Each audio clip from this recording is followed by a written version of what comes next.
Tá gravando. Pronto. Então, boa tarde a todos e todas. É um prazer imenso hoje a gente receber o professor Norberto Peporini Lopes, que é farmacêutico, mestre em ciências farmacêuticas, doutor em química pela USP e também é membro titular da Academia Brasileira de Ciências. O Norberto, ele é professor titular da Faculdade de Ciências Farmacêuticas de Ribeirão Preto, da USP, e ele coordena o núcleo de pesquisa em produtos naturais e sintéticos e da Central, também é coordenador da Central de Espectrometria de Massas de Micromoléculas Orgânicas. O Norberto, ele atua nas áreas de química de produtos naturais e espectrometria de massas. Lá na USP de Ribeirão Preto, o Norberto, ele já foi chefe do Departamento de Física e Química, presidente da comissão de pesquisa, e também foi integrante do grupo de estudos avançados da USP, no campus de Ribeirão Preto, e do comitê gestor do Parque Tecnológico Supera Parque. O Norberto, ele foi presidente eleito da SBQ até 2020, né? A gente teve a oportunidade de trabalhar juntos, foi um prazer. Ele é membro, né, da Sociedade Brasileira de Química, da Sociedade Brasileira de Ciências Farmacêuticas, da Sociedade de Espectrometria de Massas, também da Sociedade Brasileira de Farmacognósia, também membro da American Chemical Society, Society for Medicinal, Plant and Natural Products Research, e é fellow da Royal Society Chemistry. Ele, como eu já falei, foi presidente da SBQ. O Norberto, ele é bolsista do CNPq, de produtividade nível 1A, e ele já teve, né, estágios de curta duração na Alemanha, nos Estados Unidos e no Reino Unido. E ele também desenvolveu um pós-doutoramento em espectrometria de massas de produtos naturais na Universidade de Cambridge e também foi professor convidado em espectrometria de massas na Universidade de Münster. O Norberto, ele já publicou 445 artigos científicos e já recebeu 10 prêmios, né? Um destaque aí para o Prêmio Inovação do Fernando Gallenbeck, da SBQ, e o Jeremy Knowles, da Royal Society of Chemistry. Ele já publicou também 5 livros, ou organizou, né, esses livros, tem 12 capítulos de livros, já orientou 22 dissertações de mestrado, 16 teses de doutorado e 33 pós-doutorados, e atualmente o Norberto está com 2 trabalhos de dissertação de mestrado, 5 teses de doutorados e 3 pós-doutorados. Então, teria mais coisas aí para eu falar do Norberto, além de ser essa pessoa simpaticíssima, super energia positiva, né? Prazer, viu, Norberto? Obrigada por ter aceitado o nosso convite. E a sala é sua. Nossa, tá? Obrigado, você achou coisa no meu currículo aí que eu nem lembrava mais. Mesmo porque eu faço uma bagunça com esse Lattes aí, que eu nem te falo. Cada vez eu tenho que pedir para um aluno. Me socorre que eu fiz alguma coisa errada. Mas obrigado aí pela apresentação. Esquece aí tudo esse monte de bababá e vamos ficar aí no Betão. Então aí a molecada que quiser me interromper, quiser perguntar nesse bate-papo, eu estou bem aberto, tá? Então, a Claudete pediu para eu falar um pouquinho para vocês da parte que eu comecei a minha carreira, né? Então eu vou, e fui, comecei não, que eu fui com ela para a minha carreira. Então, para isso, eu vou tentar dar uma palestra para vocês, até para poder misturar o assunto, se eu não fizer nada de errado, porque eu sou campeão, vamos ver agora se ela vai projetar. Como tela toda. Tá aparecendo para vocês? Por favor. Não tá como tela toda, Norberto. Tá aparecendo aquela tela pequenininha, professor Norberto. Certo. E agora? Também não, né? Ela tá dando uma mensagem de erro no compartilhar. Então, eu acho que você tem que compartilhar. Alguém comentou na apresentação passada. A mesma coisa com a Ana, não foi? Foi. Compartilhar o que ele pediu, Giovanni? Você lembra? Deixa eu tentar me lembrar aqui. Agora foi. Agora foi. Pronto. Então tá. Então, o que ficou de eu falar é sobre a aplicação da espectrometria de massas para análise de produtos naturais, tá? Eu queria, antes de mais nada, agradecer a Royal Society of Chemistry e a Sociedade Brasileira de Química. A Sociedade Brasileira de Química porque me deu a honra de ficar até o ano passado como presidente, e agora eu estou lá no conselho, né, nessa fase boa, né, só dar conselho, ou seja, arrumando a mala para ir embora. Mas porque, de alguma maneira, a história toda dessa história que eu vou contar para vocês, ela permeia a SBQ. Uma vez que eu estive envolvido com cargos de direção em alguma instância da SBQ, desde que eu comecei como docente em 98. Eu acho que eu fiquei só 4 anos fora da SBQ nesse tempo todo, em algum cargo. Então, parece que não, mas a SBQ ensinou muito, né? A parte de gestão, de laboratório, e lá na frente eu vou explicar por que é importante. E agradecer a Royal Society of Chemistry, porque, óbvio, eu ganhei o prêmio ano passado, então eu sou grato a eles, foi o maior reconhecimento que eu achei que eu poderia ter na minha carreira, e acho que vai ser o maior seguramente, né? Uma coisa que foi totalmente inesperada, mas porque quando eu fui para lá fazer meu pós-doutorado em 2000, né, foi através deles que eu consegui a minha primeira, logo que eu voltei, o meu primeiro projeto internacional, que ajudou eu a comprar as primeiras coisas no laboratório, aquela fase inicial, né?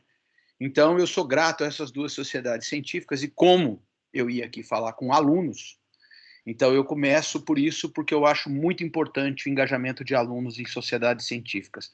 Aqui vocês acharem que deve, mas sociedade científica é um lugar onde você cresce como indivíduo na área sua de atuação. Então eu recomendo que qualquer um procure se identificar com a sociedade que lhe convém, mas que participe, seja ativo, né? Ainda mais no momento que o Brasil atravessa uma carência grande de posicionamentos, né? As sociedades científicas hoje são um lastro que ajuda a defender as universidades onde nós estamos trabalhando, tá? Então eu vou... Não quis mudar por lá, vamos ver se por aqui ele muda. Mudou?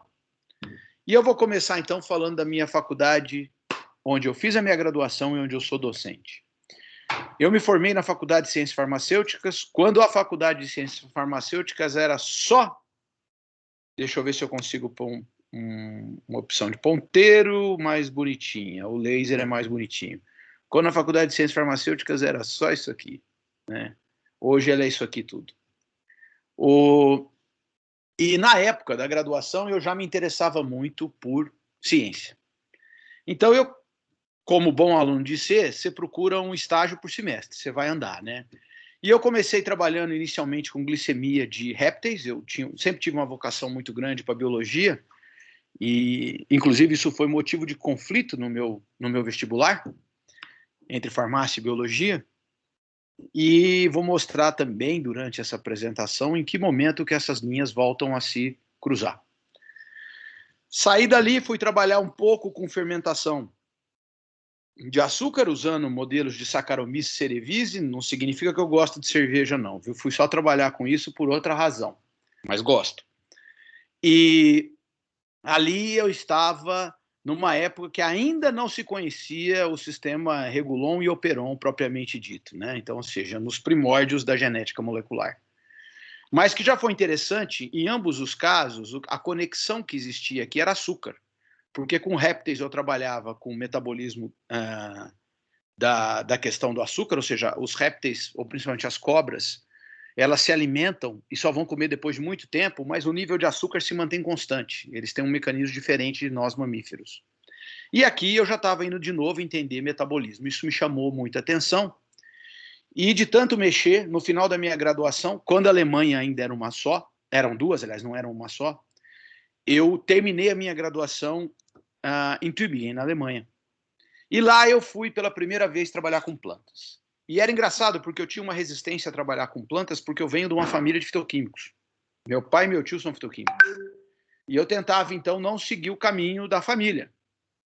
E aqui eu fui trabalhar, eles me ofereceram uma posição para trabalhar, você não podia escolher muito, que era com metabólitos de plantas, no caso de Thales nanata, em cultura de células, quando se acreditava que cultura de células ia levar a uma revolução na geração de medicamentos de origem vegetal por fermentação. Hoje se sabe que o modelo não deu o sucesso esperado, e buscava me foi oferecido a possibilidade de trabalhar com substâncias glicosiladas, né? Então, ou seja, o açúcar permeava ali. No final desse período, eu tinha uma dúvida muito grande, porque eu fui muito jovem para a Alemanha. Eu comecei um doutorado na Inglaterra, passei num processo seletivo, não comecei minto. Mas vim passar férias no Brasil. E vim colar grau no Brasil, que eu tinha que colar um grau no Brasil. E eu já sentia muito a necessidade da biologia falando perto de mim, né? Eu gostava de trabalhar com cultura de células, mas eu não gostava de não ir a campo. E nessas indas e vindas, o professor Masayoshi Yoshida me convida para ir para o Instituto de Química em São Paulo, trabalhar na Faculdade de Farmácia, com cultura de célula de virola. Que posteriormente vou a trabalhar no doutorado com uma coisa que eu gosto muito, que era trabalho de campo, e aí eu fui trabalhar com virolas surinamenses. O laboratório de produtos naturais do Instituto de Química de São Paulo, eu fui para lá logo na época da aposentadoria do professor Otto Richard Gottlieb, e ele tinha um viés muito forte na caracterização de lignanas e neolignanas de espécies de diferentes famílias, mas com um enfoque muito grande, por exemplo, em Myristicácea.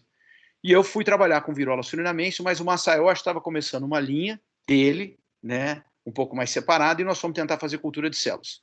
E foi um desafio muito grande. Hoje se sabe que cultura de células de espécie arbórea é bastante complexa, principalmente quando se trata de espécies que acumulam fenilpropanoides, porque essas espécies têm altos níveis de peroxidase. E aí o Masayoshi, eu sou muito grato ao meu orientador, ele dava toda a liberdade. E eu sempre fui um maluco por ecologia. Como eu falei para vocês, chegou a ser um dilema para ali. E ali, numa das viagens de campo, onde a gente tentava também descrever o uso dessas espécies, e aí muito antes de existir o CGEN ou o CISGEN ou qualquer coisa dessa, né? Se vocês olharem na foto aqui, eu ainda tinha cabelo, ó, tá? Eu trabalhei num programa da FUNAI de contato de tribos que não tinham em contatos com o homem branco, no norte do Amapá, e me enfiei nessas expedições. E numa dessas visitas, o pajé gostou de mim, inclusive eu tenho a máscara dele que ele me deu de presente até hoje, tudo veinha, surrada, mas eu guardo com muito, muito carinho. E ele me disse o seguinte, falou, olha, eu vou te falar que a planta que você estuda, eu uso na malária, mas eu posso te falar que eu uso porque os deuses me ensinaram, né, a coisa, não vou discutir aqui a questão religiosa, não me cabe, né, a usar, e se você pegar a planta na hora errada, você pode matar ou não fazer nada. Então, olha, só para tua curiosidade, faz isso. E essa informação me fez acender a luzinha da questão da variabilidade sazonal e circadiana, o ritmo biológico, que era uma coisa que eu já tinha comigo. E eu tenho um grande amigo, que inclusive hoje é meu padrinho de casamento, o Alberto Cavalheiro. Nós trabalhávamos juntos no Instituto de Química de São Paulo. E a gente passava as noites no laboratório, fazendo cromatografia, que ele era funcionário de dia e fazia doutorado de noite, e aí nós trabalhávamos muito junto, eu e ele, viajando nas questões de... Eu já tinha um pouco mais de bagagem genética na época, sobre o que regulava o metabolismo, como se expressava. E aí, com essa desculpa, eu consegui convencer meu orientador a montar um primeiro protocolo de estudo de variação sazonal e circadiana com diferentes populações de virola na floresta. Consegui um colaborador, que infelizmente já faleceu, o seu Rui Quaresma, no Furo do Combu, no estado do Pará, que tinha uma comunidade, lá ele trabalhava nessa comunidade, nós marcamos os espécimes e aí começamos a trabalhar. E qual não foi a minha surpresa, quando no final desse processo, esse aqui é um gráfico resumido que a gente publicou na Phytochemistry na época, quando aqui, para organizar o dado, tá? A linha verde nós estamos falando de monoterpenos, da linha vermelha nós estamos falando da elemicina, né, que é um fenilpropanoide, lembrando, a elemicina, ela tem alguns relatos que descrevem ela com um potencial efeito alucinógeno, né? E aqui os cis-terpenos. Bom, claramente, nessa época aqui, né, você vê uma clara inversão de metabolismo durante o dia. Nós tínhamos coletas às 6 da manhã, ao meio-dia, às 6 da tarde e às 9 horas da noite, em diferentes espécimes o ano todo. Então, aqui eu só escolhi 3 pontos principais. Que pontos que eu escolhi aqui? Na época que a planta não estava, o que a gente chamava ela de estado zero, ou seja, ela nem estava iniciando um processo de frutificação, tampouco de floração. Aqui, no pico da floração, e aqui, quando você tem uma alta carga de frutos jovens começando a se desenvolver na planta. Bom, você percebe que existe uma repressão quase que total dos sesquiterpenos nesse período, ou seja, o óleo não tem. Esqueci de falar para vocês. O Pagé também me relatou como ele tratava a malária. Ele dizia que não curava, mas ajudava a passar o sintoma. E os índios têm uma resistência à malária maior que nós. E como eles faziam isso? Eu fui apresentado, não fotografei, né, não era recomendado a foto. Eu tenho 2 fotos só dessa expedição, essa logo na chegada e uma logo na saída. A gente não tirava fotos em respeito à cultura e o que era solicitado. Mas a máscara, né, que tinha uma careta, vamos dizer assim, não sei nem como explicar, né? Imagina uma entidade, vamos dizer assim, onde você tinha 2 grandes furos no nariz, e aí você teria uma fervura que poderia sair o vapor ali e respirar. Eu não vi isso, né? Isso foi relatado, não vi funcionando, mas vi o banho, né? Que seria nada mais do que uma banheira de barro, onde você podia aquecer a água e colocar as folhas, e aí você tinha também uma inalação muito grande. O que sugeriu para mim, então, quando ele me deu aquela informação, que deveriam ser compostos voláteis absorvidos pela mucosa nasal. Tá? Então, por isso que esse gráfico, nós estudamos as outras partes, mas esse gráfico, ele diz respeito a essa parte do trabalho. Bom, você percebe a ação, nessa época que está mais fácil de ver, de abertura de estômatos, ou seja, às 6 da manhã o nível de monoterpeno está maior, abertura de estômatos durante o dia, floresta amazônica, alta taxa de evaporação, independente da época do ano, eliminação dos monoterpenos para o ambiente, redução de concentração, com posterior acúmulo no fechamento dos estômatos no final do dia. E, claramente, a ação da enzima fenilalanina monaliase, ou seja, um nível menor de estoque.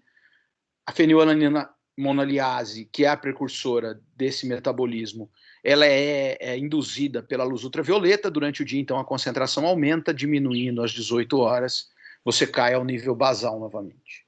Quando nós pulamos para a época da florada, você percebe uma supressão do metabolismo bastante significativa, mas não total ainda, da via do C6, C3, uma explosão no direcionamento de produção de monoterpenos. Ou seja, claramente a planta está tentando se comunicar com seus polinizadores. Lembrando que a copa das árvores na planta na Amazônia, você tem uma guerra para disputar esses polinizadores, né? Porque é uma complexidade enorme. E aqui uma coisa interessante que a gente chama de efeito rebote, ou seja, o metabolismo, ao abrir o estômago, você cai, mas quando precisa muito, você tem síntese de novo.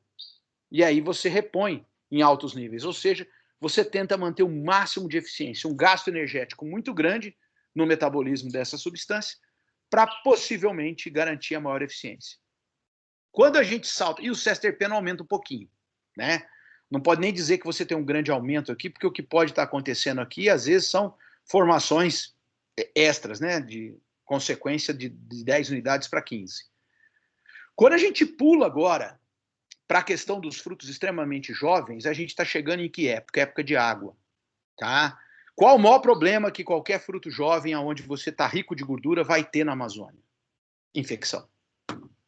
Então aí a planta tem uma estratégia bastante interessante, pelo menos é assim que eu leio isso, de amplificar diversos sesquiterpenos, e aqui nós caracterizamos vários deles com ação contra fungo, como deveria ser, ou seja, fungo é o maior inimigo do sucesso de progressão desse frutinho maravilhoso da ucuúba, né?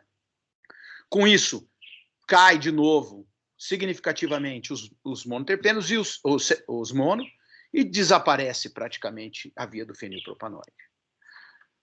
O extrato inativo, não dá nem para chamar de ativo o óleo bruto dessa fase, e totalmente ativo.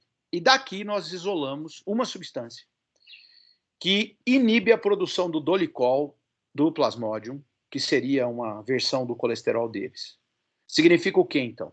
Quando você está nesse processo, ela tem um erro inato de metabolismo quando você fornece o neurolidol que está aí. Você não vai curar realmente, mas você vai progredir a evolução. Então, toda aquela informação religiosa que o pajé havia nos passado, ela tem toda a coerência com a dinâmica de metabolismo da planta. E isso eu fiquei maravilhado. Eu estava ali nos meus 25 anos de idade, por aí, e eu fiquei encantado, né? Eu fiquei encantado com duas coisas. Primeiro, porque todas essas análises aqui foram feitas em cromatografia em fase gasosa acoplada à espectrometria de massas. O Instituto de Química de São Paulo, naquele momento, não tinha um equipamento desse. Mas o Museu Geld, no Pará, tinha. Então, eu fiz toda a parte experimental lá com os colegas do Museu Geld. E aí eu sou muito grato a Elô, que corria as análises, e ao professor Guilherme Soares Maia, que me recebeu lá como um filho. Foi fantástico esse tempo com eles lá trabalhando no Museu Geld. Tá? Então, isso já marcou a minha carreira. Ali eu criei um selo. Eu vinha por metabolismo e eu descobri um jeito de querer estudar metabolismo associado à biologia ou à ecologia, que era alguma coisa que eu já gostava desde menino. Tá? E o que eu faço hoje? Hoje eu tento fazer o seguinte. A química de produtos naturais é como se fosse isso aí, um retrato. Você normalmente vai a campo, coleta um espécime e tem a química naquele momento. Certo? E não tem nada de errado, é assim mesmo que faz. Tá? Então eu estou focado nesse cara aqui. Eu posso dizer, então, que a química de produtos naturais, descritiva, ela é como uma fotografia. Vamos dizer que ela é 2D, 2 dimensões. E aquele trabalho anterior me mostrou que, dependendo da hora que eu vou colher isso aqui, ou dependendo da época que eu vou colher isso aí, não dá nem para falar que é da mesma espécie. Correto? Porque o metabolismo está muito diferente. Se vocês estiverem escutando esse som agora, parece que essa planta está saindo da tela do computador. Porque o som te dá uma sensação de terceira dimensão. Por que eu quero provocar a terceira dimensão em vocês? Por que eu quero essa reflexão? Eu quero essa reflexão porque eu vou voltar a uma questão que eu gosto muito, que é de equilíbrio. Tá? Qualquer ambiente, ele tem que estar em equilíbrio. Começando por nós. O exemplo que eu dou para os meus alunos.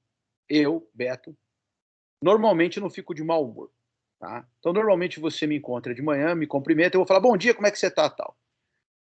Um dia, eu acordo, vou sair de casa, chuto a quina da parede, racho a unha do dedão, um pouquinho antes de cruzar com você, eu derrubo uma Coca-Cola no meu pé ainda. Você fala bom dia, eu falo, ai, bom dia por quê?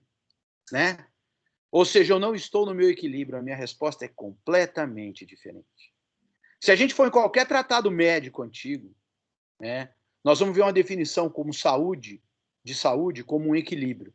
Se a gente for para as culturas mais velhas do mundo, e vamos falar agora da cultura oriental, você vai ver o yin yang, o branco e o preto representado pelos peixes aí, como equilíbrio. Se a gente for escutar o velho mestre, o maior químico de produtos naturais que esse país já viu, professor Otto Richard Gottlieb, ele dizia o seguinte, que primeiro você tem que entender o funcionamento da natureza, para depois pensar em utilizar a natureza. Isso é uma questão também de equilíbrio, também de dinâmica. E vamos voltar para aquele meu trabalhinho ali de 1900 e alguma coisa com aqueles índios, né? Ou seja, aquela mudança toda de metabolismo é o equilíbrio da planta frente à natureza. Portanto, se eu quero encontrar a substância ativa para determinado patógeno, eu tenho que buscar no momento aonde a planta está privilegiando aquilo. Lógico que cultivares a relação é outra. Mas se a gente pensar que a química é dinâmica, e é, principalmente a química orgânica, que muita gente, principalmente na antiguidade, se retratava como a química da vida, antiguidade que eu digo é a antiguidade da química moderna, né? Tá? E se a gente for pegar o Prêmio Nobel de Medicina, o Roger, que é muito famoso, o médico, né, que ganhou o Prêmio Nobel de Medicina, ele dizia o seguinte, As pessoas podem resistir a essa ideia, mas a vida é só química. Portanto, com base nesse conceito, com essa reflexão, eu tenho tentado nos últimos anos trabalhar com compreensão da química para a sua aplicação. Tá? Para isso eu preciso de ferramenta. Como fazer isso? E o caminho que eu tenho buscado para estudar isso são empregos de técnicas e FENADES. E por que eu quero isso? Ou queria isso? Lá no ano 2000, eu tinha, um pouquinho antes de 2000, em 2000 eu saio para isso, eu tinha isso aqui na minha cabeça, que o teor de metabolismo secundário de qualquer planta na natureza, ela era pressionada constantemente por fatores bióticos e abióticos. Então, o que era necessário da minha parte, eu não estou dizendo que isso é a verdade absoluta, porque não existe verdade absoluta em ciência, correto? A ciência é uma construção contínua de conhecimento. O dia que você achar que você sabe, aposenta porque você acabou, você morreu, tá? Intelectualmente. Então, eu me considero um burro. Né? Todo dia eu acordo e tenho que aprender alguma coisa. Pois bem, muita gente faz bioprospecção direta. Está errado? Não. É ótimo. Precisa fazer isso. Tem que fazer isso. Indústria farmacêutica vai fazer isso. Todo mundo precisa fazer isso? Não. O bom da ciência é você ter diferentes facetas. Então, isso é o que me incomodava. Tentar entender todos os efeitos, ou o maior número possível de efeitos sobre um organismo, para entender a maximização ou não de processos químicos. Bom, com isso eu me mando para o meu pós-doutorado, para aprender espectrometria de massas. Só que o que eu queria? Aprender espectrometria de massas para aplicar em produtos naturais. No ano 2000, não tinha tanta coisa. E esse senhor, eu sou muito grato também a esse senhor, eu dei muita sorte. Eu tive 2 velhinhos, eu chamo de velhinhos de coração, porque ambos estavam no final das suas carreiras, o professor Masayoshi e o professor James Stalton, porque os dois me deram toda a liberdade do mundo. Falava assim, vai criar. Esse aqui eu sofri um pouquinho mais, porque ele era inglês, né? Eu demorei um pouquinho mais para entendê-lo, que eu cheguei no departamento de Química da Universidade de Cambridge, louco para trabalhar, com aquele monte de máquina que eu nunca tinha nem ouvido falar que existia. E ele mandou ficar 1 mês na biblioteca. Com 10 dias eu não aguentava mais estudar, fazer resumo, fui lá e falei para ele, professor, ó, eu não sei mais o que encontrar de espectrometria de massa para estudar. Eu não saio da biblioteca, eu fico aí de manhã, de tarde, de noite, eu durmo na biblioteca. Ele olhou e falou, realmente tem pouca literatura, por isso que eu mandei você estudar. Então faz o seguinte, vai estudar um pouco de química clássica. Essa biblioteca tem uma rara oportunidade de você ter todas as coleções do desenvolvimento da química dos anos 40, dos anos 50 em ótimo estado.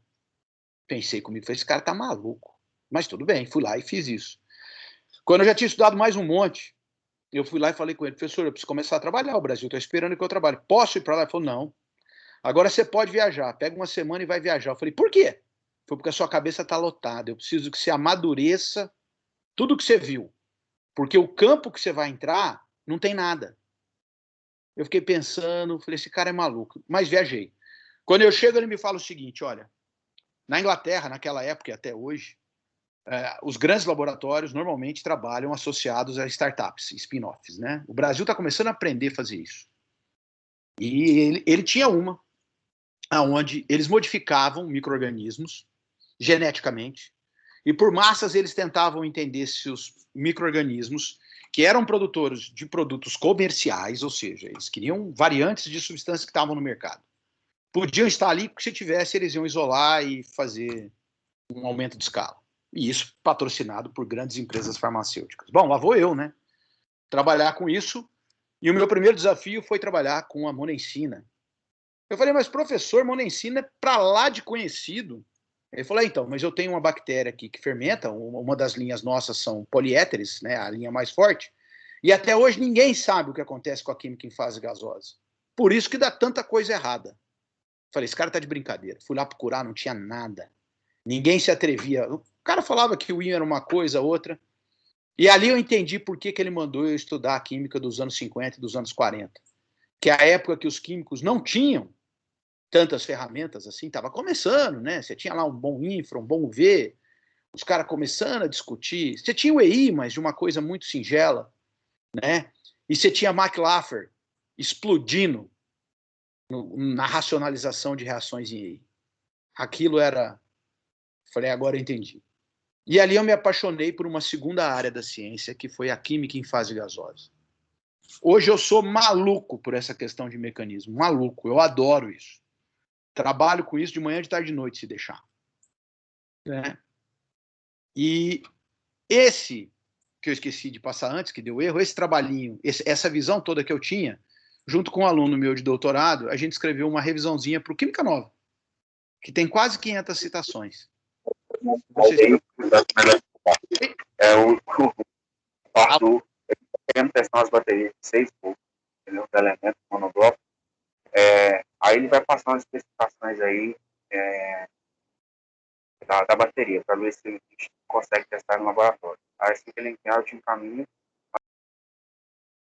Pronto. Deu certo as baterias? Tomara. Eu desliguei. Desculpa, Norberto. Estava procurando quem era. Esquenta não. Segue o jogo. Eu só fiquei quieto porque eu não sabia uma coisa errada no começo. Vamos lá, tá? E aí eu voltei para o Brasil e falei, bom, se eu quero trabalhar com química de produtos naturais, se eu quero entender ecologia, com espectrometria de massas, usando fonte de electron spray, que era o que eu tinha aprendido em Cambridge, eu preciso racionalizar moléculas pequenas. Senão eu não tenho fundamento. E aí eu tive um aluno de IC, depois de mestrado, e foi embora fazer doutorado em química computacional e voltou para fazer pós-doutorado comigo, Ricardo Vessec, que está aqui, professor da Filu hoje, né, que topou essa bronca. E aí eu falei para ele, ó, nós vamos trabalhar com uma coisa bacana, cara. Meu pai fez a síntese na época que ele estava na Inglaterra, que meu pai fez o pós-doutorado dele na Inglaterra também, quando eu era criança, e ele tem uma coleção de quinona. E nós vamos começar a estudar modelo quinona mudado, porque depois eu quero estudar o Lapachol. Porque o Lapachol é a entrada da revista de farmacognosia, e aliás, Recife tem grande parte com essa história também, né? Aliás, o Nordeste, não Recife, o Nordeste de maneira geral, né?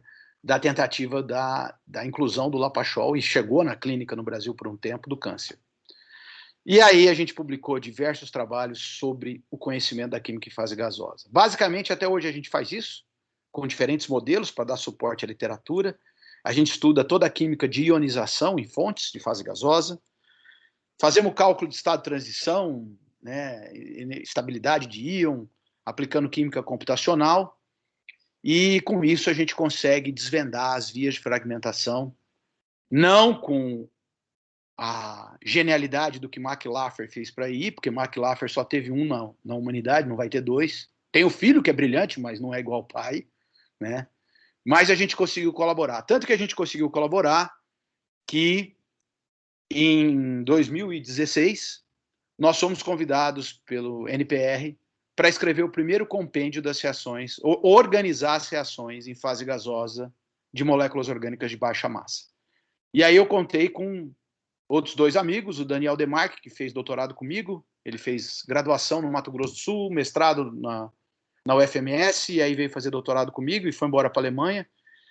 Agora ele está como professor temporário da USP de São Paulo. E o Miller Crotti, que não foi meu aluno, mas sempre trabalhou comigo, né? Eu orientei o Miller, foi aluno do professor João, grande amigo, e esses 2 caras trabalham lado a lado na minha instituição. Então, eu fico feliz por eles. Né? E aí a gente fez, e o trabalho acabou sendo...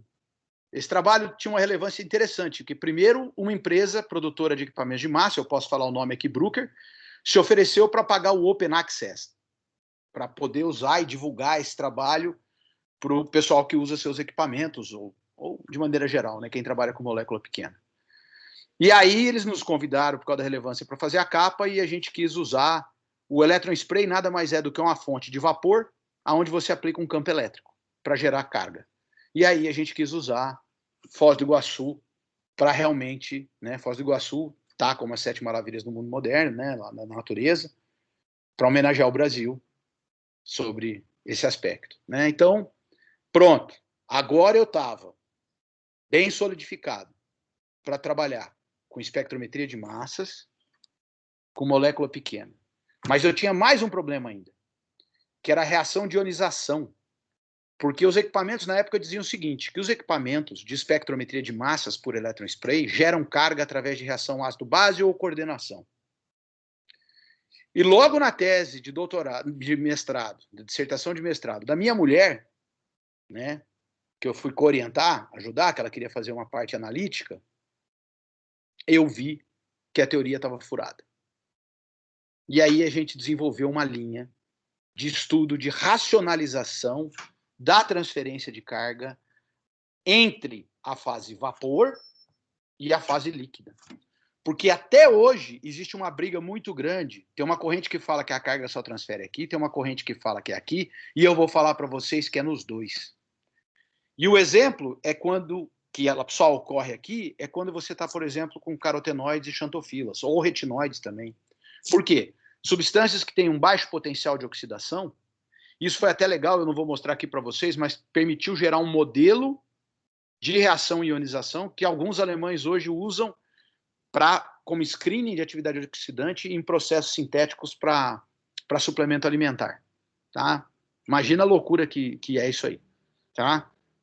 Então, aqui, se a gente comparar, por exemplo, tem heteroátomos que contém átomos de oxigênio, nós vamos ter que, em um processo, ocorre só reação redox, ou seja, tudo aquilo que os fabricantes falam que não acontece na máquina. Não acontece por quê? Porque as máquinas foram desenvolvidas para analisar proteína. Então, você tem problema sim. Até hoje tem muita gente que se enrola com isso. Tá? Dependendo do tamanho da sua possibilidade de conjugação, você vai ter briga ainda entre processo reacional. Parte ioniza aqui, parte não ioniza e vai ionizar aqui. E aí você tem substâncias diferentes. Você tem íons moleculares, íon molecular é a substância que tem carga e que tem a mesma massa do analito. Ou seja, só pode formar se a tua substância era um sal de amônio ou se a tua substância é um cátion radical, perdeu um elétron. Ou molécula protonada, que muita gente chama de íon molecular e está errado. Né? Molécula protonada é a sua substância mais uma unidade de massa. Né? E isso faz, inclusive, com que a regra do nitrogênio vá ser invertida. E, às vezes, a conjugação não permite a perda do elétron nessa região e você só tem reação ácido-base aqui. Bom, isso abriu um outro campo que a gente perdeu muito tempo, ou não, porque nós publicamos diversos artigos, até hoje ainda sai artigo disso, desses trabalhos da Thaís, o ano passado saiu um ainda, né? De tanto que isso abriu o campo. Então, isso permitiu, e hoje a gente trabalha com produtos naturais dentro do laboratório com bastante segurança, porque nós temos ideia do processo. Nem tudo que está saindo ali no LCMS vai seguir a adição de um hidrogênio. Né? E aí a gente consegue calcular isso. E aí, nesses andar da carruagem, né, todos que eu mostrei para vocês até agora, em 2002 eu entendi que eu poderia trabalhar com isso, mas com espectrometria de massas, que espectrometria de massas teria uma função muito grande em produtos naturais, mas eu sempre fui um pouco anarquista, eu sempre achei que as pessoas têm que ter acesso aos equipamentos. E ali em 2002, eu criei com mais um colega a Central de Espectrometria de Massas de Micromoléculas Orgânicas. Né? O professor Zuc já está aposentado da biologia, ele que nos ajudou, e com a professora Vanderlan, que através delas a gente comprou o primeiro Qtof. Né? E durante 16 anos, né, todo e qualquer pesquisador do Brasil, né, que estivesse trabalhando em universidade, podia fazer uso dos equipamentos, podia, de graça, não pagava nada, e a única coisa que ele tinha que ter um compromisso comigo, que ele não ia colocar o nome de ninguém da central no artigo, ou seja, era proibido. O inverso do que acontece em vários locais, mas eu tenho muito isso comigo, eu acho que a questão ética nossa tem que ser mais importante que a nossa questão métrica. Não é porque eu cuido de um equipamento que eu tenho direito sobre ele. O equipamento é público, é comprado com dinheiro público. E isso durou até 2015, se não me falha a memória, ou 2016, já não lembro mais que estou ficando velho, e com a pandemia agora eu me confundo mais ainda. Quando o Estado de São Paulo mudou a regra para você poder consertar equipamento ou conseguir financiamento, e as facilities foram pressionadas a ter cobrança, né? Hoje, por exemplo, no começo do ano passado, mesmo na pandemia, que ninguém está usando, eu pedi dinheiro para a FAPESP para consertar um equipamento que um monte de gente usa, e a minha resposta foi, Você não. Você tem que conseguir dinheiro. Então, hoje as análises são pagas, né? Eu tento fazer muito trabalho para a indústria. Não trabalho intelectual, porque isso também acho errado, né? Ou seja, eu loco hora de máquina para que eles usem, né? Eu não tenho incremento intelectual. E aí, com o passar dos anos, esse foi crescendo, esse corredor foi aumentando, nós reformamos, construímos mais um pedaço, né? Com dinheiro nosso. E hoje nós temos em atividade 2, 3, 6, 8 equipamentos, tá? E a gente atende um público de mais de 5 mil usuários. Do Brasil todo, da América Latina e, por incrível que pareça, eu recebo amostras também da Europa. Colegas da Europa às vezes preferem, porque é mais barato pagar análise do Brasil do que fora. Então, principalmente da Alemanha e da Inglaterra. Tá? Hoje ela está parada por causa da pandemia, então não está funcionando. E a partir do momento que ela virou Centrais USP, porque para manter o técnico trabalhando, a técnica trabalhando, para me ajudar com isso, há 2 anos atrás eu tive que migrar para Centrais USP, então eu não tenho mais a gestão financeira, né? O que é porque eu não me responsabilizo por receber dinheiro e conversar com as pessoas, mas é ruim por outro, porque até esse ano a gente tinha uma forma de projeto que permitia os colegas que não tinham projeto de outras instituições fazer um projetinho, mandava, submetia, e aí ele tinha um tanto de hora de máquina sem pagar nada, porque ele não tinha recurso. Agora não tem mais como fazer isso, né? Isso agora profissionalizou, e a manutenção da técnica é dependente da manutenção da estrutura, né? O que, no fundo, tem uma certa lógica, porque em tempos de crise isso ajuda a manter, pelo menos, as máquinas ligadas, né? Então, tendo a SEMO em mão, tendo tudo isso aí existente, vou falar um pouquinho para vocês da aplicação disso. A primeira aplicação que a gente fez foi com, à época, o aluno Leonardo Gobo Neto, que está aqui escondido, hoje professor junto comigo, na sala da frente, onde nós fomos testar a teoria de borda do professor Otto. Quando aluno, eu lembro do Otto falando para nós o seguinte, olha, para nós não, falando em palestra, eu estava lá, ou em aula, né? Quem me dera, eu era ali um jovem guri. Qualquer planta de um determinado ambiente, por exemplo aqui, liquinófora dos campos rupestres, que nascer a semente numa zona de borda, ou seja, aqui é a divisão entre o campo rupestre e uma mata de galeria, totalmente diferente. Muito provavelmente ela vai ter que amplificar sua química de defesa, porque ela vai ter que interagir com organismos de um ambiente e de outro. Bom, com essas máquinas em mãos, tendo o Miller, na época, no seu doutorado, tendo feito todo o estudo de química em fase gasosa das lactonas cis-terpênicas que ocorrem nesses espécimes, o Gobo tendo feito um bom trabalho de fragmentação e química de clivagem de flavonoides, e existindo o Clifford, na Inglaterra, nesse momento, que havia publicado tudo e mais um pouco sobre a química de fragmentação de derivados de ácidos clorogênicos, eu falei, bom, agora nós temos ferramentas suficientes para interpretar isso. E a primeira coisa que a gente fez foi checar a atividade citotóxica. E olha que interessante. Quando nós fizemos isso, nós vimos que realmente a atividade citotóxica da mesma espécie, numa zona de confluência, era muito mais alta. Opa, primeira evidência que o professor Otto estava correto. E esse aqui é um gráfico de representação. A metodologia, nós publicamos no Journal of Agricultural Food Chemistry. Mas o dado da teoria, eu fiz questão de publicar numa revista brasileira. E assim tenho feito, né? O nosso laboratório recentemente publicou o reposicionamento do TDF e eu quis publicar no JBCS, né? Na revista da SBQ. Eu acho correto fazer essas coisas, né? Bom, claramente, olha essa região central aqui. Aqui é quando nós estamos falando das substâncias citotóxicas. Esse aqui é o cromatograma representativo dessa área aqui, ó, mais citotóxica. Olha a amplificação dos metabólitos citotóxicos. Enquanto que, não que eles não ocorram, mas eles ocorrem em níveis basais, em sistemas de área de não confluência. Enquanto que, nessa região aqui, nós temos a expressão do metabolismo dos compostos fenólicos, tanto os flavonoides C-glicosilados quanto os ácidos clorogênicos. Daqui a pouco eu vou chamar a atenção dessa substância aqui para vocês. Não agora. Agora, aquela substância ali que ocorria...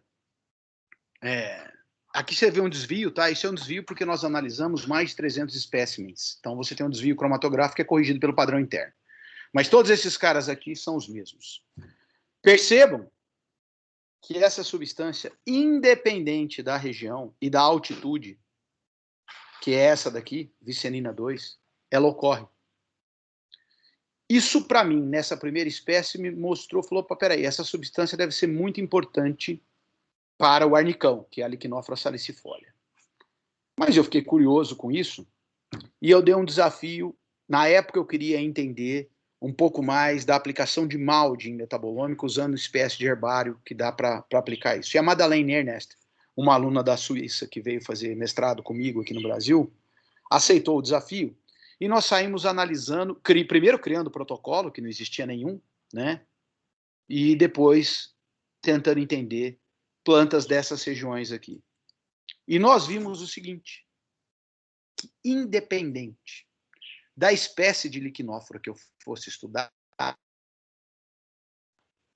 todas elas acumulavam vicenina. Elas poderiam acumular outros flavonoides, inclusive flavonoides isoméricos, que têm a mesma fórmula molecular. Portanto, o mesmo valor de massa nominal em alta resolução. Passo seguinte, eu quero entender essa substância. Analisamos, ou seja, não interessa a planta do gênero, o gênero tem 64 espécies, as 64 acumulam essa substância. Aí, eu tinha à época ainda vivo um grande amigo, um botânico, que eu conheço desde os meus 12, 13 anos, quando acompanhava meu pai em campo, e ele era especialista em liquinófora, por isso que eu também trabalhava com liquinófora. E ele dizia o seguinte, Beto, tá vendo esse campo rupestre, a coisa mais linda do mundo? Quase tudo é gramínea e flor. Tá vendo que só liquinófora, só eremantos, uns tucaneiros que ocorrem aqui como mais alto? Esse solo tem muito alumínio, tem uma acidez muito grande, você tem uma drenagem de água muito rápida, e o Brasil, mesmo não tendo altas montanhas, esses elevados são de altíssima incidência solar. Evolutivamente, eu só acredito que essas plantas deixaram de ser gramíneas, né, baixas, rasteiras, para virar arbustivas, porque elas têm que ter um mecanismo de proteção contra a luz ultravioleta. Escutei isso a vida inteira. Quando eu vi essa substância acontecendo de todas as maneiras, eu falei, isso é um metabólito secundário conservado. O termo conservado para a literatura não significa que ele está lá toda hora, significa que ele se repete, porque ele tem que ter uma função específica. Bom, com esse incômodo na cabeça, eu tinha dois caminhos. Primeiro, ver a atividade antioxidante dele, óbvio, né? Proteção da luz ultravioleta. E óbvio que ele deu, né? Não seria esperado que não desse um flavonoide, ser flavonoide, né, desse jeito. Estudamos a química em fase gasosa porque eu tinha que separar na folha ele dos primos dele. Porque esses caras têm todos a mesma massa, mas tem uma química em fase gasosa diferente. Cada um fragmenta de um jeito, porque eles não são iguais. Definido isso, eu convidei a minha amiga Denise Brentan da Silva para me ajudar numa empreitada. Tentar fazer o primeiro estudo de MALDI image, ou seja, de imagem de substâncias em tecidos aplicando espectrometria de massas com ionização a laser, né? Normalmente assistida por matriz. E qual não foi a minha surpresa e a minha emoção, e eu ainda lembro do Semir? Isso é a folha. Tá vendo aqui o corte histológico da folha ampliado? Isso aqui é a cutícula, célula morta. Aqui embaixo nós temos uma pequena camada, vocês devem estar vendo aí, de células vivas. Quando a gente faz o MALDI, e aqui tem vacúolo, quando você faz o espectro de MALDI, olha aqui, toda a vicenina acumula no topo. Beleza, será que é só em ericoides? Começamos a fazer imagem das outras. O que se viu é, todas as outras liquinóforas que nós analisamos, a mesma distribuição. Enquanto os outros flavonoides tinham uma distribuição mais randômica. Essa foi a primeira prova de um bloqueio químico para a luz ultravioleta. Ou seja, um primeiro fotoprotetor natural publicado na literatura científica. Isso daí não tem dinheiro que paga, lembrar do velho Semir falando para mim, eu falei para você que tinha, e tá aí. Então isso é entender a natureza e depois tirar proveito dela. Depois eu posso contar uma outra história do que isso virou para o lado de Cosmetro.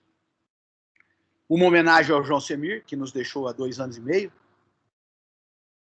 E com base do Maldi, eu, junto com o professor Carlos Joly, com a Denise de novo Brentan aqui, com o Daniel e com o Carlos Carolo. Carlos Carolo é professor no Mato Grosso do Sul. E a Vanderlan, que eu carinhosamente chamo de Vandinha, a gente percebeu o potencial do Maldi. E nós fizemos uma proposta para conservação de áreas. Ou seja, como a gente poderia, através de ciência, tentar agregar valor à biodiversidade brasileira para a conservação. Uma das coisas que nós temos que refletir é, quando você vai pegar uma área e vai falar num parque ou numa conservação, vamos pensar em São Paulo. Nós temos que pensar que as comunidades que vivem no entorno, ou as populações indígenas que ali estão, elas já são partes desse ecossistema. Então não adianta, na minha opinião, você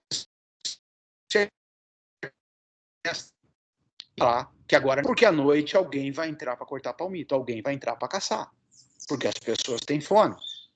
Esse conceito está um pouquinho atrasado. O Brasil está vivendo talvez o momento mais terrível da sua história, quando se acha que a árvore derrubada vale mais do que a árvore em pé, né? Fazer o quê? Como diz meu pai, que já está na boca dos seus 80, a história é cíclica, né? Então a gente sempre tem ascensão, apogeu e queda. E desde antes do iluminismo, ora a ciência está em evidência, ora ela cai. E nesse momento nós estamos tentando nos erguer, né? Tomara que a gente consiga se erguer a tempo de evitar maiores problemas. E a proposta que a gente criou no laboratório foi para Rio Mais 20. E qual era a proposta? A proposta é o seguinte, com o Maldi, a gente consegue fazer um frame, que é uma análise, de 400 plantas overnight de um extrato. Ou seja, difícil obter o extrato. Isso serve para artigo? Não, isso não é para isso.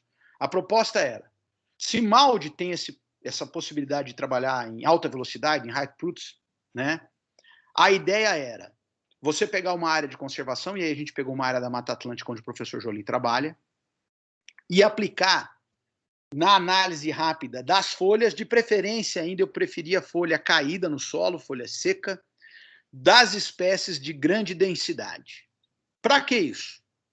Para ver se a gente encontrava plantas com restrição de metabolismo. O que é restrição de metabolismo? Algumas espécies ou famílias, por alguma razão ainda não compreendida, você tem bloqueio de boa parte das vias do metabolismo secundário. E aí o que acontece é que você tem extratos que basicamente acumulam uma ou duas substâncias. Se você conseguir encontrar isso e conseguir agregar valor a essa substância, você dá uma alternativa de renda para manter a floresta em pé.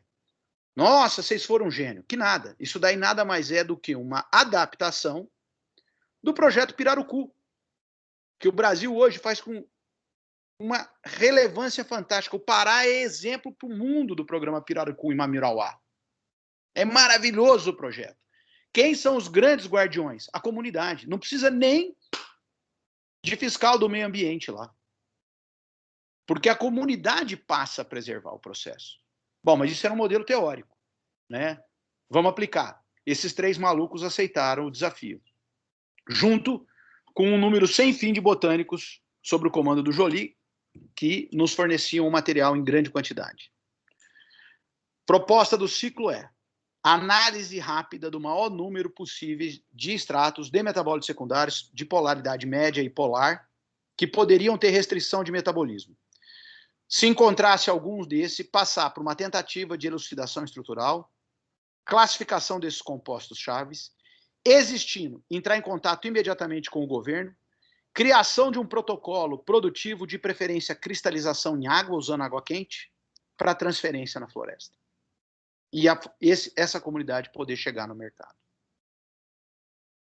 Eu não estou com o slide aqui, desculpa. Ou a prancha. Qual não foi a nossa surpresa, quando fazendo os testes pilotos, nós conseguimos chegar a um espécime que acumula uma substância de altíssimo valor agregado, fizemos a planta piloto para cristalização desse material com uma pureza de mais de 95%, de uma substância que é cerca de 50 vezes mais cara que o quilo do ouro. O protocolo foi entregue, foi destaque na reunião Rio+20, o protocolo foi difundido. O ano retrasado eu fui chamado no Panamá para ajudar a criação de um piloto lá, porque no Brasil demora mais, e no Brasil nós temos um problema, porque eles não sabem como fazer com essa planta piloto agora, porque o Cisgen é de quem? Então, enquanto não se resolve a burocracia no Brasil, nós ajudamos a implementar isso no Panamá, e o Panamá, perto da área do Smithsonian Institute, estavam criando essa estrutura. Agora, com a Covid, eu não sei como é que está, né?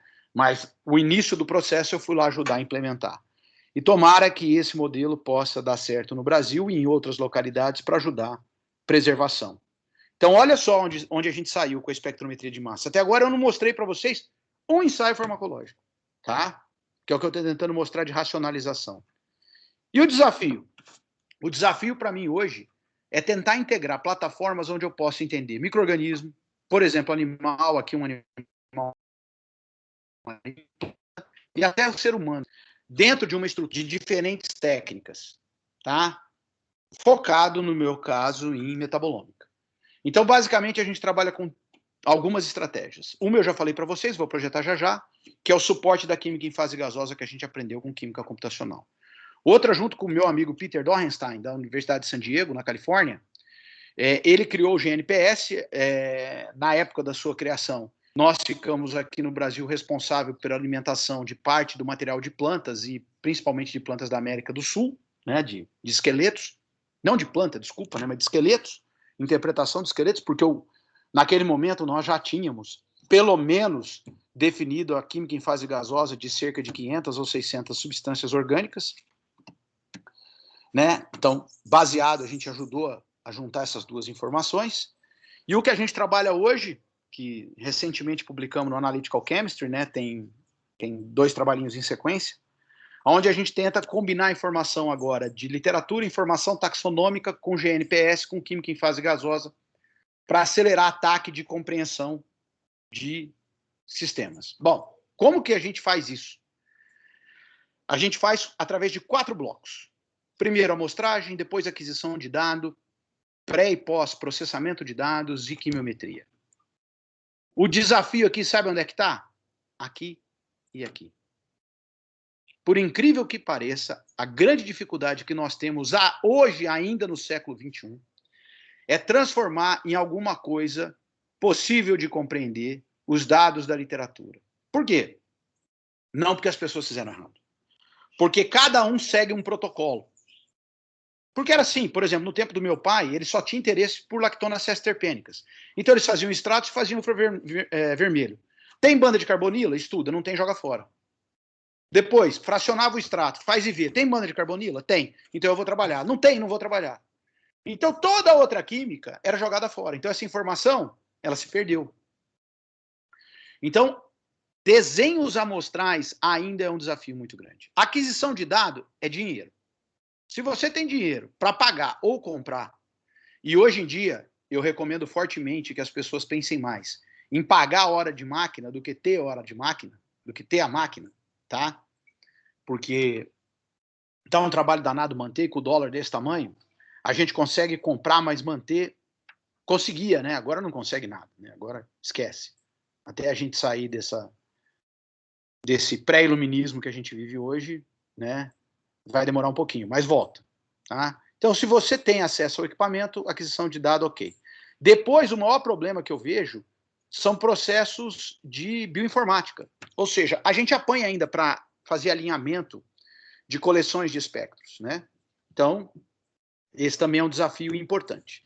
E a quimiometria, não. A quimiometria está muito bem estabelecida. Ninguém vai inventar a roda.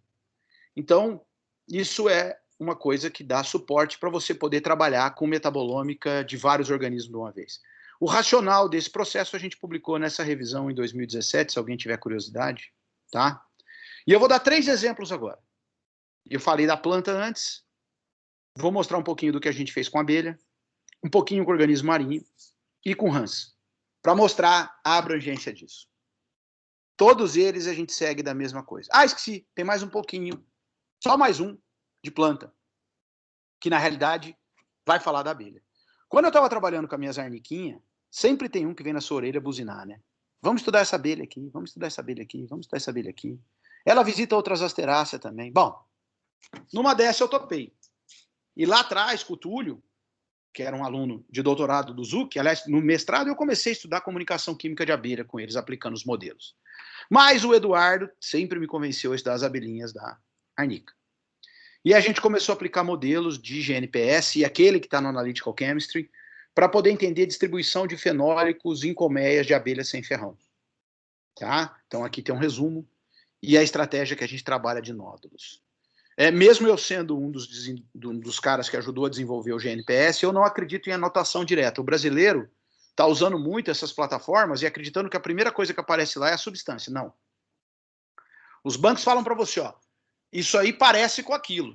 Vai trabalhar agora na química para ver se é, né? Então, aí trabalhando com a química de fase gasosa, a gente conseguiu entender toda essa dinâmica. Mas o interessante é que a Ju, né, Juliana Feres, que também trabalhava com abelha, mas não sim com isso, e todo esse conhecimento ajudou eles a criar uma empresa na área de cosméticos. Outra coisa que foi para a inovação. O Tulhão, que hoje é um grande empresário, mas na época queria ficar um pouco mais no clássico ainda, não quis correr naquele momento, e queria entender um pouco mais de sinalização. E aí a gente escolheu algumas espécies para estudar. Isso aqui é uma rainha de uma abelha sem ferrão, nativa do Brasil.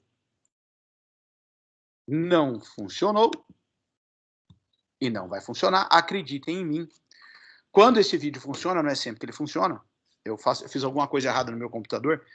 Vocês vão ver que essa rainha, ela, quando as cuidadoras dela estão aqui para cuidar da rainha e cuidando da reposição dos ovos, o tempo inteiro a rainha faz um carinho nelas com a cabeça. Parece uma referência, né?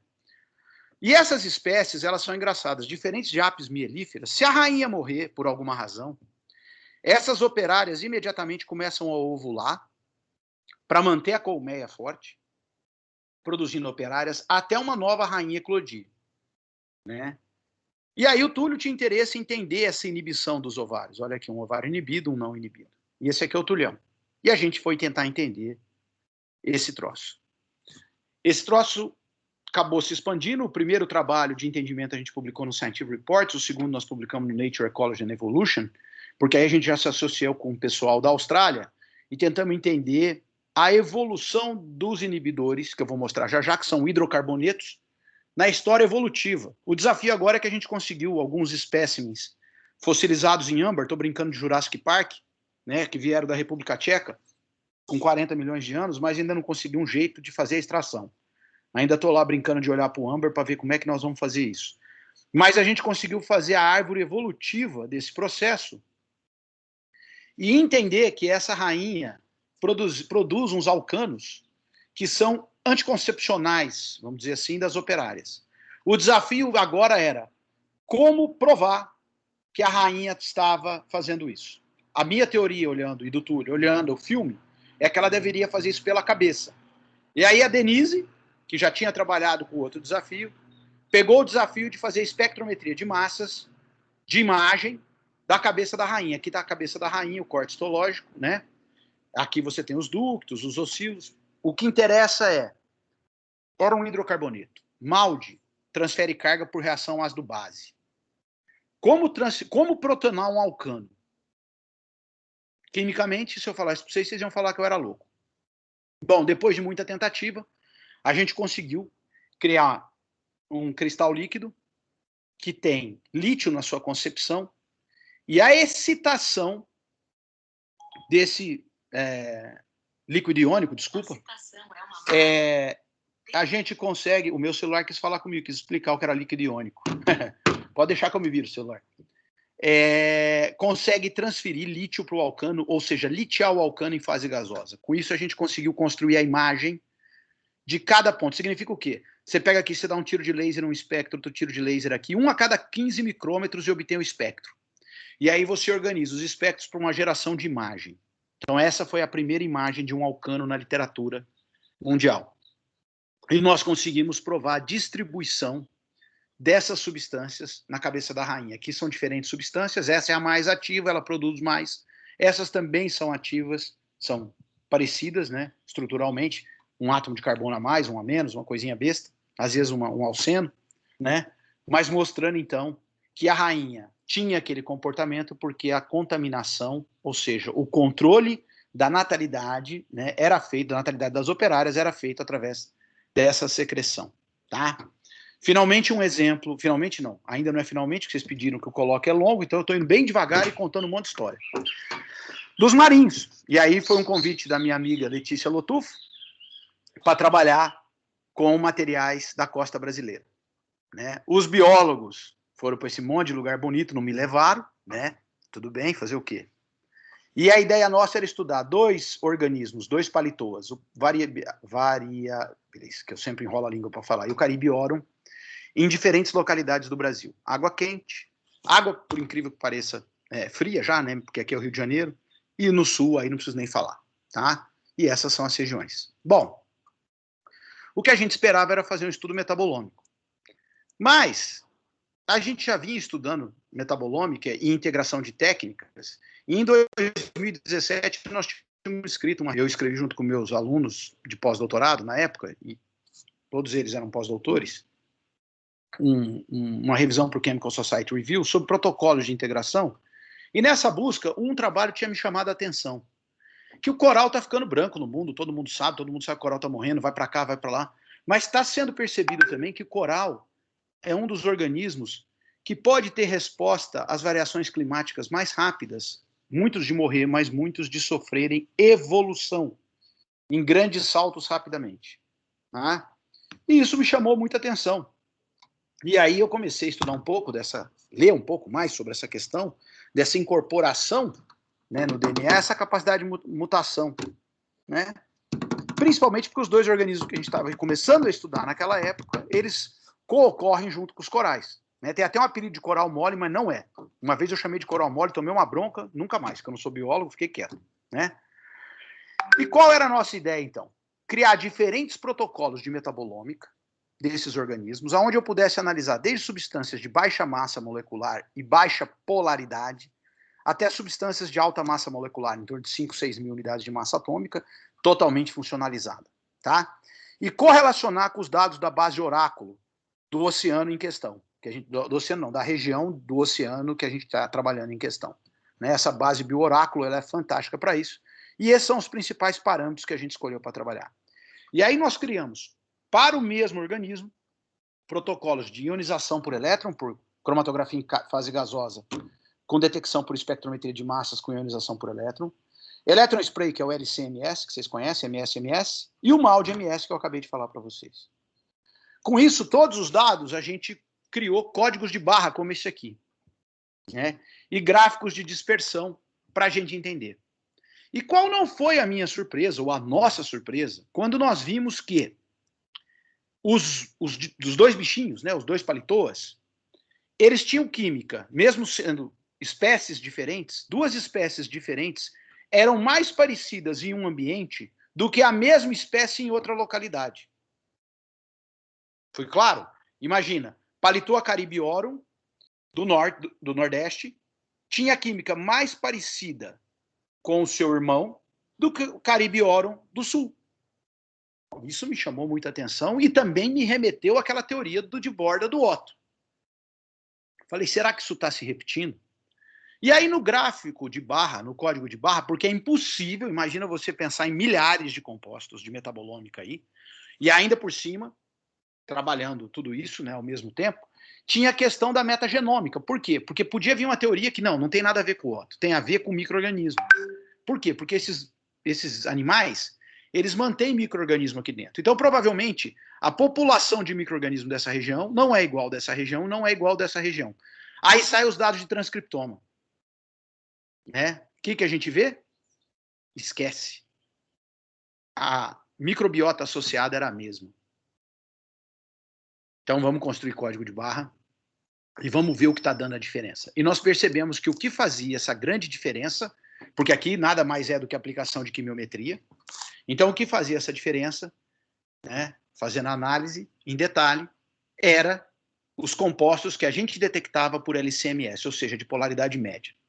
Esse trabalho foi capa do Kencom em 2018, né? A gente optou por mandar para uma revista de química, apesar dele ser muito de biologia também, mas tivemos a sorte de ser convidado. E aí, opa, desculpa, esqueci. E aí, tá aqui embaixo, ele tá pequenininho, economizando o slide. Depois de muito trabalhar com a química em fase gasosa, nós percebemos uma coisa. Essa diferença não tem a ver com esqueletos orgânicos. Os esqueletos orgânicos são os mesmos para as duas espécies nos dois ambientes. O que tem de diferença é o número de átomos de oxigênio incorporado nos esqueletos carbônicos. Opa, peraí. O Otto tinha uma teoria de evolução que dizia, e existe também um outro trabalho de evolução, esse macro, que relaciona as eras evolutivas com a capacidade de fixação de oxigênio. O que está matando o coral e dando branqueamento em coral é o quê? Peróxido de hidrogênio, oxidação. Os corais que estão sofrendo mutação estão conseguindo fazer o quê? Fixação de átomo de oxigênio. Esse resultado mostra a praticidade desses organismos no litoral brasileiro. Preciso falar aonde eu tenho mais oxigênio dissolvido? Preciso, porque normalmente é em água fria. O Nordeste do Brasil é a exceção. E aí no Nordeste brasileiro você tem um segundo momento de pressão, porque você tem oxigênio e temperatura constante alta na água. Portanto, existe uma pressão oxidativa enorme.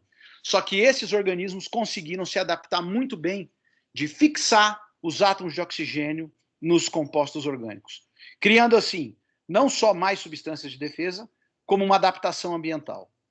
E aí segue o jogo, a Letícia trabalha com eles hoje em ação anticâncer, que eu não vou falar aqui porque não me diz respeito.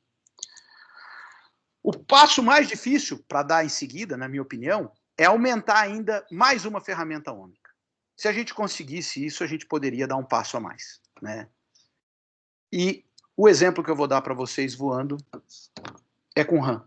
E com isso eu já estou falando há 1h15 atendendo o que vocês me pediram. Esses dois argentinos malucos aqui, esse aqui é o orientador deles, né? O que a gente chama de Barba Negra, o Carlos Taboado e o Andrés Brunetti, né?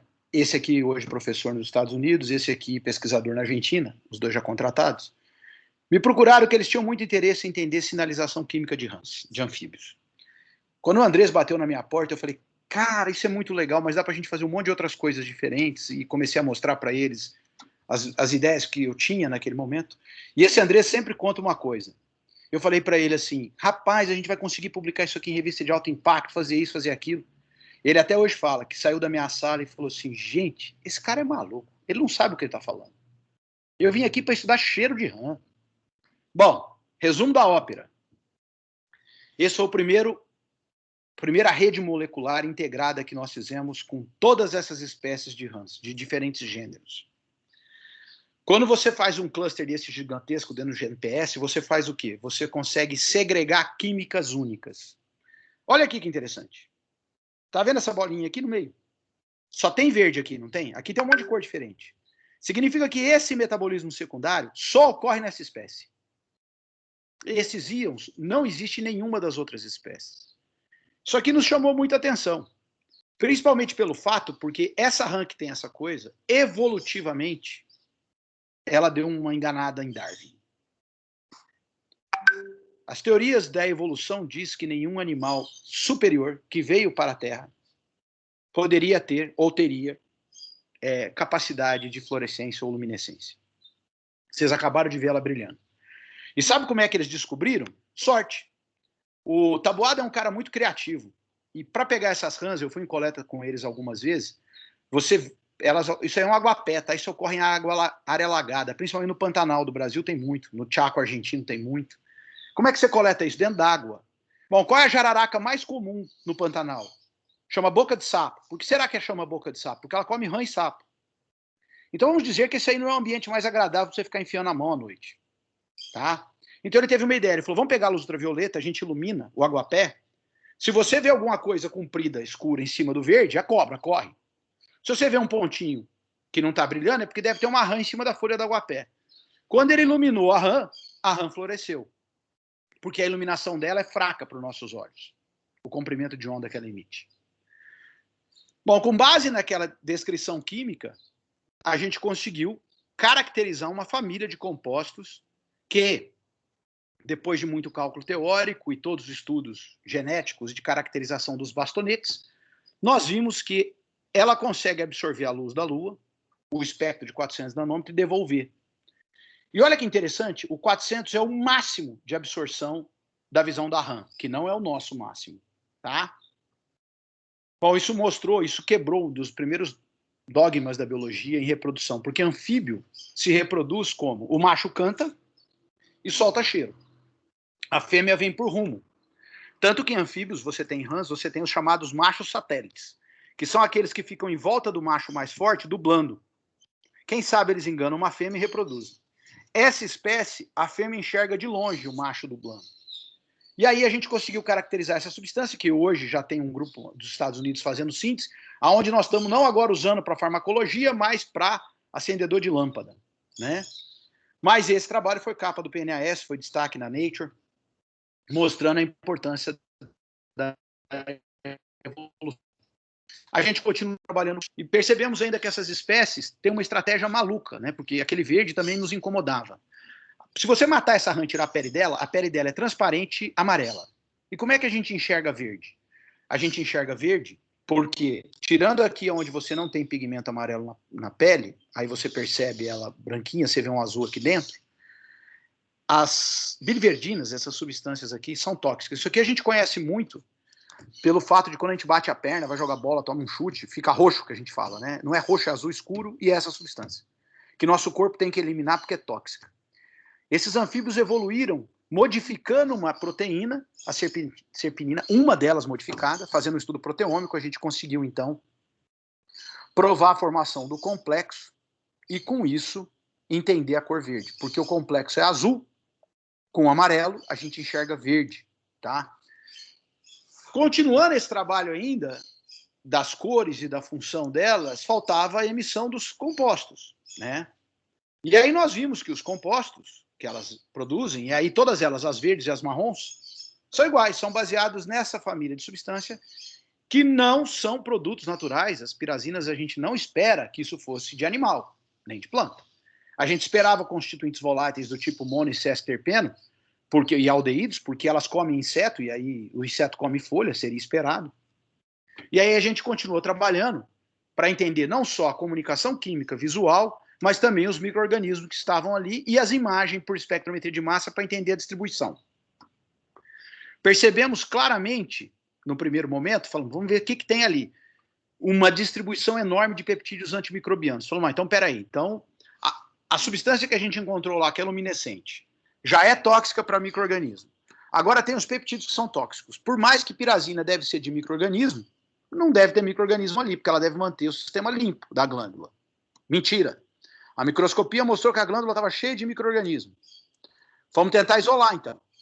Isolamos alguns deles, né? Esse grupo aqui, ele tem uma característica interessante.